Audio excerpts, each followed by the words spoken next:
हरि ओम् सर्वेभ्यः आपादमौलिपर्यन्तां गुरूणामाकृतिं स्मरेत् तेन विघ्नप्रणश्यन्ति सिद्धन्ति च मनोरथः लक्ष्मीं तनोतु नितरामितरानपेक्ष्यम् अङ्घ्रिद्वयं निगमशाखिशिखाप्रवालं हैरम्बमम्बुरुहडम्बरचौर्यनिघ्नं विघ्नाद्रिभेदशतधारधुरन्धरनः सर्वेषां स्वागतं. Welcome to a session of SKM Shri Krishnamrita Maharnava. There was a break in between for about 3 months due to a busy schedule. So we are trying to return to the same sessions. So we were seeing Madhva Siddhanta through Sri Krishnamrita Maharnava. So since we are restarting this session, it is because it is Madhva Siddhanta. So for Siddhanta, we have to understand the basics. Without understanding or without going through the basics, it is difficult to build upon them.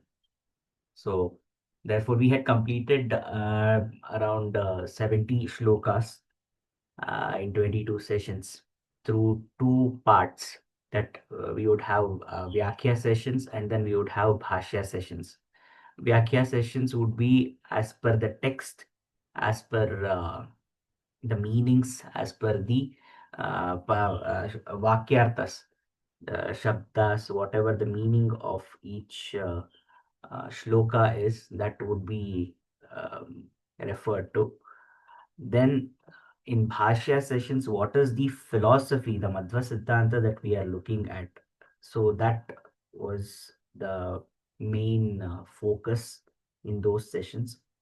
Now we will get back to that. That is, we will start from the 71st shloka from the next session. Now it is important to go back to those 70 shlokas and understand the concepts, revise the concepts that we have once dealt with. So this would be one revision session, I would say, Punaravartanam. So here, let me again start from the introduction and then go through all those different concepts that we have understood, or we have become aware of, we have learnt. So this work is called as Shri Krishnamrita Maharnava. So as explained before, Krishna is not just the name of one person or our Purvaja or anything like that. It has a tattva associated with it. All the names of Krishna are like that only, or Hari. The names have their own interpretations, the names have their own importance. So Krishna also has his importance, and Krishna is primarily said to be Purushottama, where the human conscious must succeed into, must surrender to. Therefore, Krishna is said to be, when we realize him as the superior consciousness or the supreme consciousness, we understand that his bhakti, devotion to him, is like nectar, amrita, and it is not just a drop of amrita or a small sip of amrita. It is an ocean of amrita, maha arnava. So an ocean of nectar called Krishna. So as we start understanding Krishna, we start understanding how pleasurable, um, how beautiful the tattva of Krishna is. So based on that, this work, Sri Krishnamrita Maharnava, is named. The karta of this particular text is Sriman Madhvacharya, who is the um propagator of a theory called as, or a school of philosophy called as Dvaita school of philosophy. So, in short, the Bharatiya Jnana Parampara has Shat Darshanas, Astika Darshanas. There are more than six Darshanas. We have the Vedas, Vedangas, and then the interpretations of those, the treaties of those Vedas and Vedangas. We have six Astika Darshanas which claim the source of Vedas. So, of that, the last one is the Vedanta school, Vedanta Darshana. In that Vedanta Darshana, we have three primary interpretations.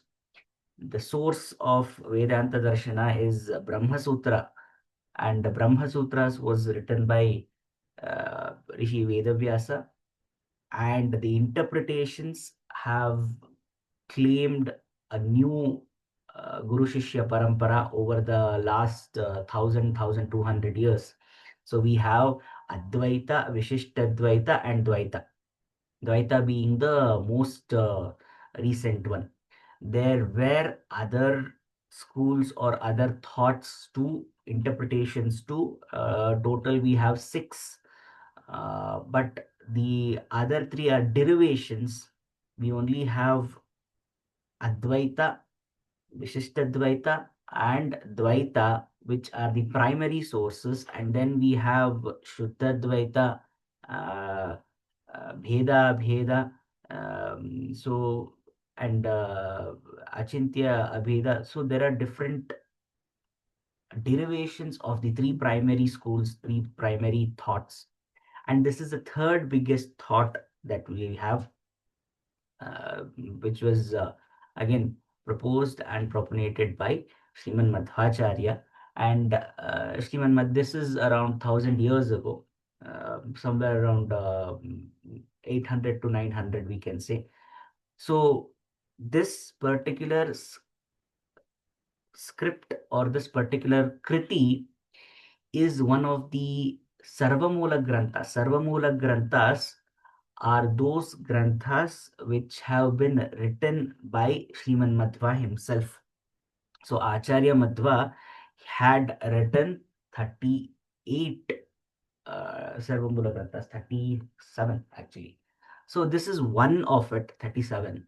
So 30, out of that 37, this is one of the most important and a summarized version, because the others we have um, bhashyas, bhashyas to the Prasthanatrayi, that is the principal Upanishads, and then the Brahma Sutra Bhashya, and then we have Bhashya to Bhagavad Gita. So, among all these things, the informative and a more simplistic approach to the Dvaita philosophy is seen through this particular kriti that is called as Sri Krishna Amrita Maharnava. And over there is the story also is such that a devotee from uh, a Harikatha household, that is who doesn't belong to this particular Dvaita class, when they ask Acharya Madhva about the speciality of this Dvaita and why it is superior, and etc., etc. That is their intention. They're getting clarity about the philosophy. Acharya Madhva feels that there should be a text that should answer a layman's question as to why the Dvaita school must be approached. And therefore, he writes this kriti, um, drawing sources from many Puranas. We have principal, I think, Skanda Purana is referred, and then there is Vishnu Purana, there is Brahma Purana, and Narada Purana, Padma Purana. So, from these primary sources, the thought of Dvaita has been propagated, but not as a whole. That is, we will not understand what Dvaita philosophy is a, as a elemental form. We will see it mainly as a form of bhakti. That is, we start off with the most important constituents of this Dvaita philosophy. That is, we see what do we mean by Hari Sarvottama, Vayu Jivottama, why Nama Sankirtana, Hari Puja, etc., etc., etc. So this primarily speaks, or this is a Vaishnavite text, because most of the Dvaiti texts are Vaishnavite only. They do not claim any other form. Like Advaita, there is Shaiva as well, but Dvaita, it is always Vaishnavite itself. So, being a Vaishnava, why is it important? So, these kind of questions are answered through this text, and the sources are not um, they are from the Puranas, and they are from the different rishis that predate Acharya Madhva. So it is not his opinion, it is not his Swamata or Ishti. It is basically a paraphrasal version of the opinions of the facts that has been presented by various rishis, various devatas over these different Puranas. So, as per different chapters, there is no chapter wise classification of this. There is around 290 shlokas. There is no chapter wise bifurcation of this. Nonetheless, the club up of the shlokas are in such a form that we can put them into different adhyayas. So we saw the first adhyaya. The first adhyaya was just the Mangalacharana and its purpose. So why is Mangalacharana performed? What is the Mangalacharana of Sri Krishnamrita Maharnava? What is the tattva involved in the Mangalacharana of Krishnamrita Maharnava?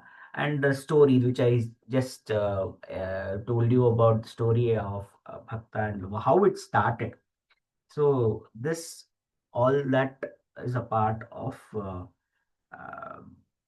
this particular first two shlokas, and then we go to the prayojana. Anyway, whenever we study any text, the point is always to understand what is why do we always study this. The prayojana is the result. So why are we looking at it?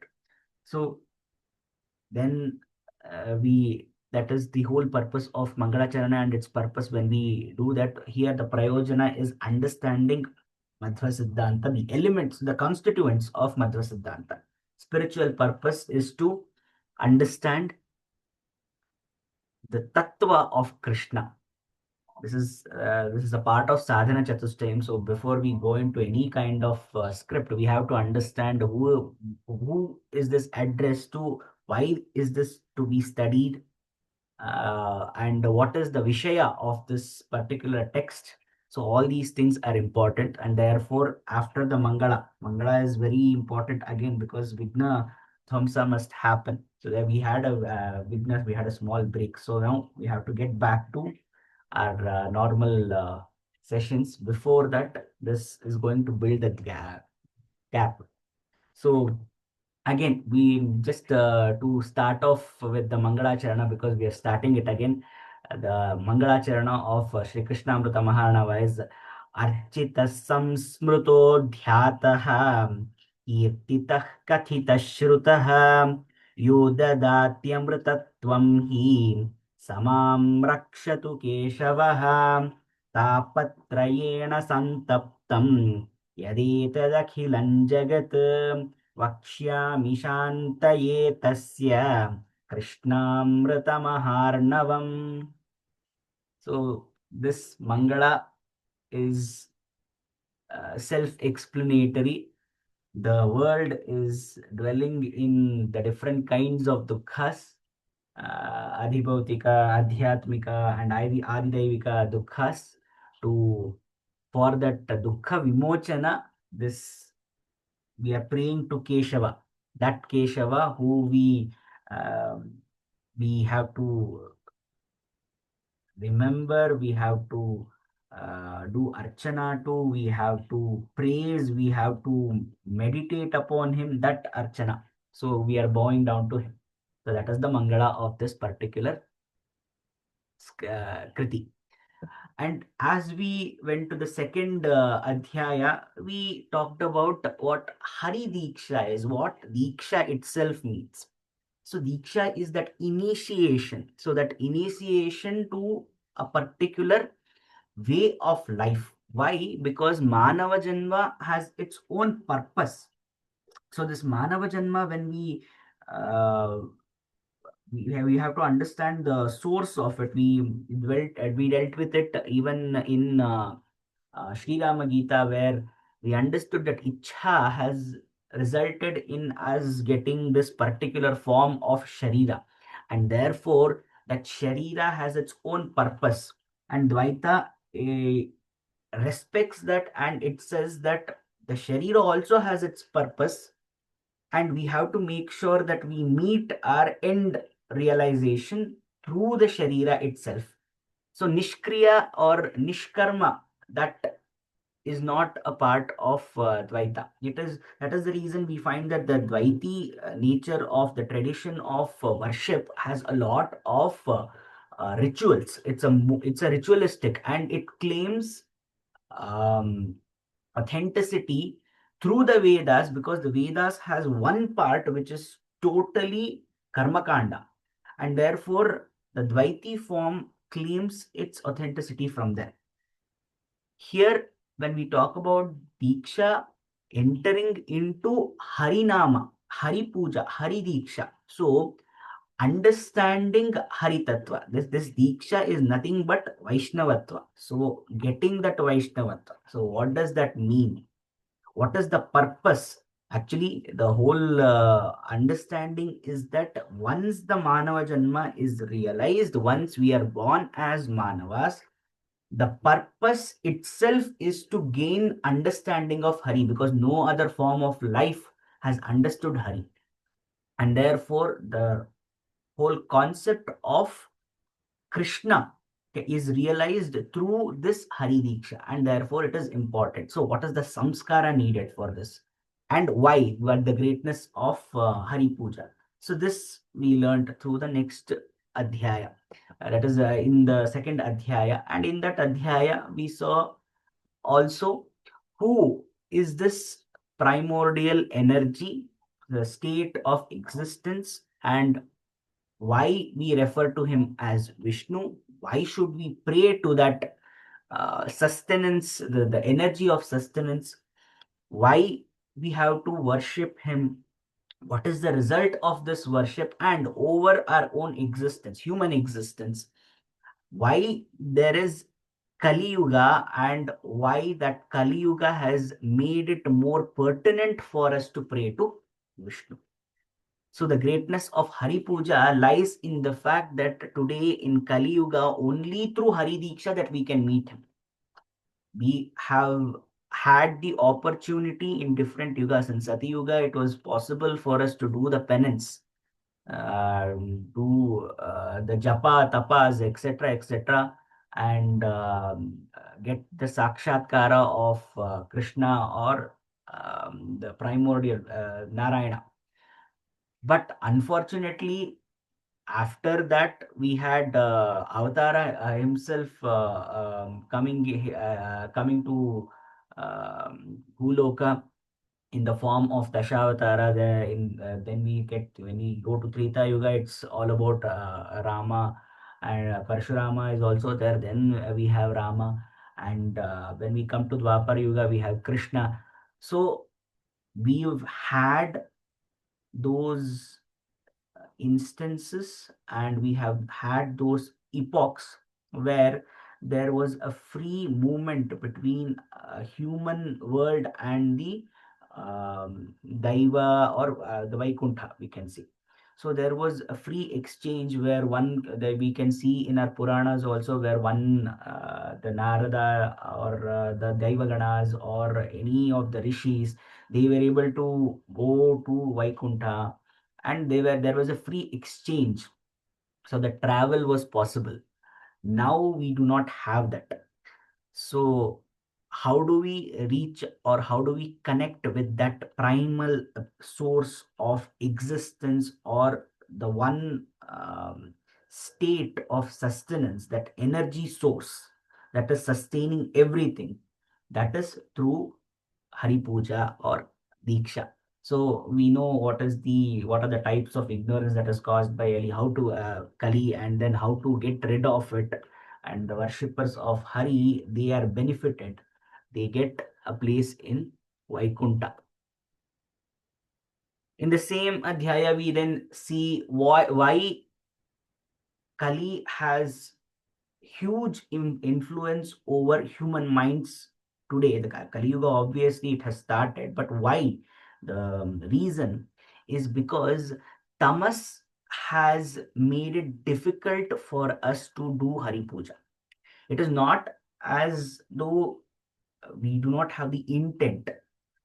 The the whole point of understanding the Trigunas is that tamas has its speciality.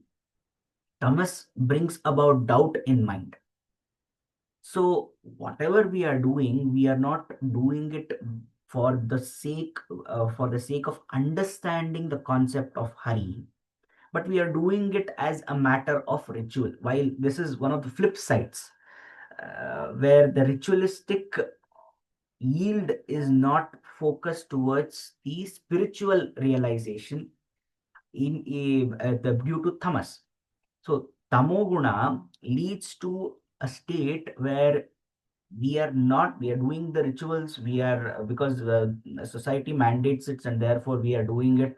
The just to give an example, we have the shodasha upacharas, where a child, when he is born, different things must be done at the right point of time, at right age, etc., etc. The society mandates it, therefore we are doing it, but we are not understanding how Hari becomes the source of all these things. The rituals must lead to realization of Hari Tattva.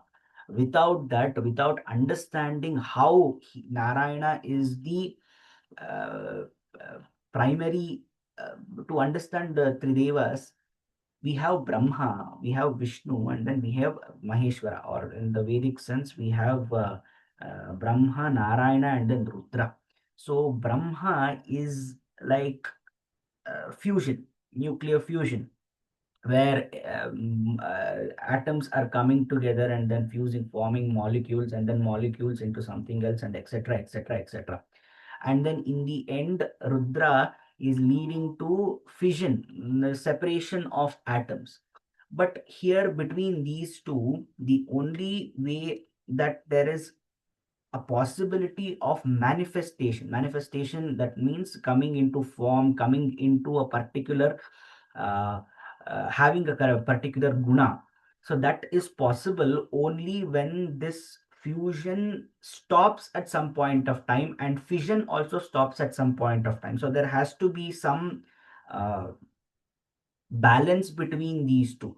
Like uh, so that particular there is a net zero effect, where there is too much of plus, too much of minus, and then there is a neutral area over there where that manifestation is sustaining. So that is Hari, that state where it is supported. It is not um, leading to destruction also, it is not leading to expansion also, it is standing over that. So only when we stand at some point of time, we be able to do anything. So when we get form, so that creation has only happened or has occurred at Hari. It cannot happen over here also, where everything are coupling up, because the biggest example, if I start expanding at a faster rate, then it would lead to cancerous existence. If I start destruction at a very high rate, then also it leads to aging process at a very faster rate. So where is it that we are existing? We are existing only at Hari. That is the point. So Understanding this Hari Tattva as the primordial matter, and that all exist within that particular state of existence, that is the point of uh, all these rituals. If we do not understand that and just keep following the rituals without knowing the reading the Upanishads, or now it's very difficult to go through the Vedic Adhyayana, but without understanding this, without realizing these things, if we start doing it, then that is an influence of tamas and nothing else. So now the question is, if I cannot study the Vedas because I don't have so much time, and then I am I want to perform the rituals because there is a societal pressure over there, then the question is, how do I realize this Hari Tattva? It is only possible through Sankirtana, right, which is the Harinama Tattva. So understanding this Hari Tattva is what is going to help me in that. So this, all this is a part of that uh, of Adhyaya 2. And then we have more about the different kinds of puja also, because as I said, Dvaita Siddhanta has a lot of ritualistic expressions. So then we have references from Kurma Purana, then where we said Samagri Puja. And then Bhakti Bhava is important for any kind of things. We have fruits, we have flowers, we have all those things. But again, see, if I keep saying Hari, Hari, Hari, it should not be some person named Hari. It should be that akara of Chakra Shanka Dharana. And each of them represents something. So that Swarupa. So again, the importance is towards Sadguna Brahman. That means one who has realized. Nirguna is Brahma and even Rudra also Nirguna, because they don't have any such gunas. It is only at that point of time where existence is there, the srishti has come into place, and then we are existing, and that point of time we get these gunas. And therefore, because we have to understand the importance of that, and that is only possible when we see it through the swarupa. So even when we look at Krishna, and we will not realize that he is the Purushottama. When do we realize that he is Purushottama? In Bhagavad Gita, when we go to the 11th chapter, when there is Vishwarupa Darshana, then we understand that he is the Purusha. Sahasra Shirsha Purusha. So he is the Purusha. So until that point of time, we don't see, or we are seeing him as someone who is equivalent, or maybe at a state of Guru. When we go through, when Arjuna sees him through the Vishwarupa, the lens that is given to him, then he understands that Krishna is everything. And that is why this Swarupa is important to us. And that is the reason Krishna Tattva also. Then there are different opinions expressed by Yama about the different kind of pujas. And out of all these kinds of pujas, the Dravya pujas, there is importance given to water, because even when we do our actually most of the rituals include water. We are doing the Sandhya Vandanam, Agamarshana, then even while doing Achamana, then we have most of it, everything, even when we are doing Pashanchami also, we need water. And the reason why is because the five senses that we as humans, we process information through these five senses, can be cleansed most importantly through water. Touch also through water, taste also through water. So water has that important quality where it can erase the memory that your skin or the sharira has. Through sharira vrittis, we collect some kind of um, memories. So that particular nature is washed away from it. So that is spoken about over here, and within the whole set of different kinds of pujas, why it is important to have water as a part of it.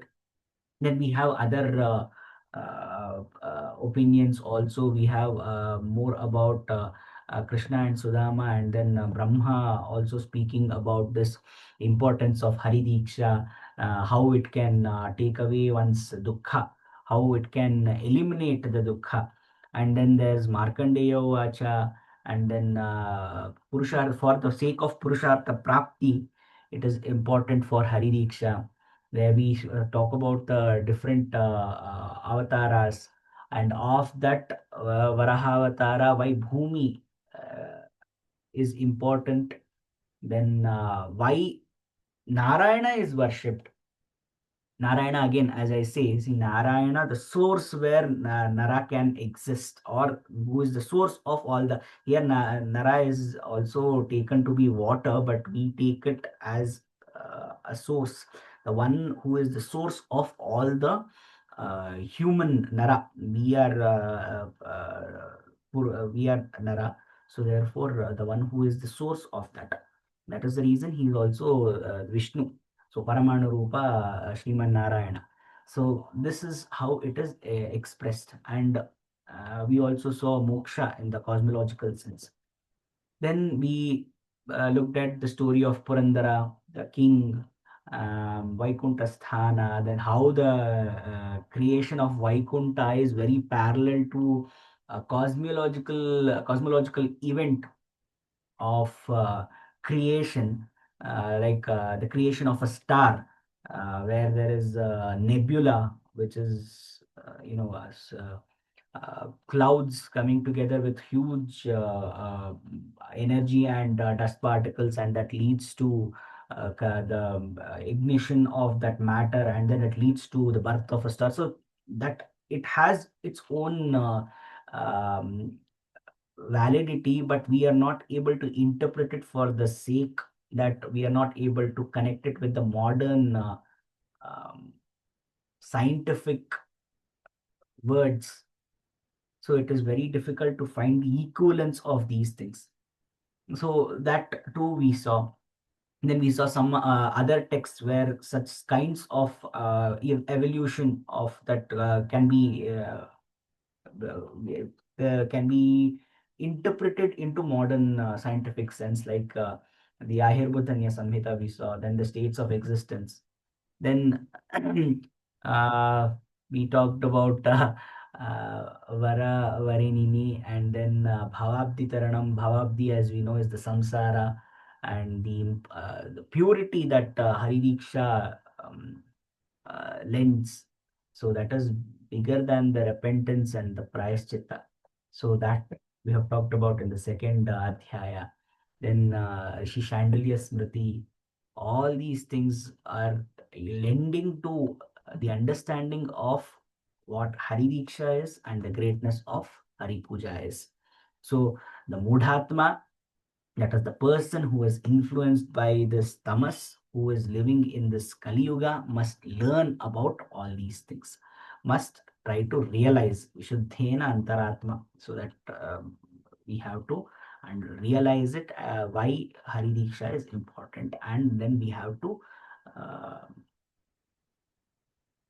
we have to by our own willingness given to Hari Tattva to understand. So various Puranas have quoted the same thing. We have the Brahma Purana, then we have the Bhagavatam. So the main understanding is, at the end, understanding and realizing Hari Tattva will lead to salvation. How it leads to salvation? Because all our sins are given up, and that I told you, it's not in the absolute version. It is not that we do not get the karma phalas. It is mostly like we are detached from the karma phalas. Therefore, it won't have effect on us. So the sins are burnt like a heap of cotton. And then, yes, understanding our own physiology, that is the Sharira, the three kinds of Sharira. We have Stula, Sukshma, and Karana Sharira. And Karana Sharira is what we have to reach to understand, or it is like this. My hometown is Karana Sharira. My Karma Bhumi is going to be my Stula Sharira. I have to travel. I have to get back to my hometown to understand where my roots are. So that root is nothing but the Hari Tattva. Now I have to come back and I don't know the way. That way is through Hari Smarane or Hari Sankirtana or Hari Diksha. That is what. We were talking about the Sharira as a cage and Atma as the bird. And there are many such things like this where taking birth itself is considered as a curse, where human womb is considered to be the prison. The primarily saying that for an atma is being caged. Atma is entitled or is potential has the potential of doing great things, traveling everywhere, but coming into a certain form of life, not just human womb, coming into a certain form, because we already said that getting Manava Janma is extremely difficult and it is extremely precious. So, in that sense, why a womb is described as a prison is primarily because the Atma has ultimate potential. It can do anything. Like just an example, it can go through different realms of being also. So, in that way, the Atma has, when it goes into a womb and it takes birth through that womb, it has to stick to all the limitations that the Sharira is posing. So that is the reason it is described as a prison, because there it is caging. So it is not a sense of right or wrong. It is the sense that how our education tells us to think in a certain manner. That is also caging only. That is also an imprisonment only, because when I indoctrine a certain way of thinking, my mind will only think in that way, and therefore it is not able to think from different perspectives. So empathy is lacking. One of the biggest examples, not empathy for empathy, but there is a one big example is about a book. Um, the book, there is a novel, a fictional novel called as the Mahabharata Quest, where the author is able to interpret the shlokas of Samudramantana into a scientific format, into the modern scientific nature, which not many people who have studied it in a traditional sense can do it. So this way, thinking in when we are born with a mind that is free from all the social regulations. But once we get into that, when we get introduced to society, when we get indoctrinated into the way of life, we start thinking in a certain way only. While that is important to bring in order for the sake of creativity and for the sake of mind, it is caging it. It is thinking only within certain limits. So that is the imprisonment. It is very metaphorical. There is no um, uh, nindana of the human life. The human life, we have already said, is extremely important, and one attains it only after going through 84 lakh crore yonis. So it is not easy to attain. Also, not everybody gets that. So this Narayana is the greatest thief who can steal all our not just chitta over here. He has the power to steal all our papas also. So janmantara papam nashyati. So that is the power of Narayana Nama. And then constant chanting of Harinama. What does it grant us? It grants us mukti. So this is the end of Adhyaya 2.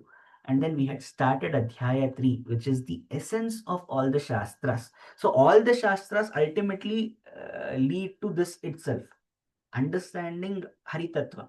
Because we go to anything, we go to even Shiva Purana also, there is mention of Hari. So even there also we find that importance of Narayana does not decline, but it is a different perspective of understanding it. It is the same tattva from a different perspective. That's why. So, what is the essence of all the Shastras? It is Harinama it is Hari Sankirtana, it is understanding Hari Tattva. So, that is the here we can do it through the four different approaches that has been mentioned by Krishna himself in Bhagavad Gita.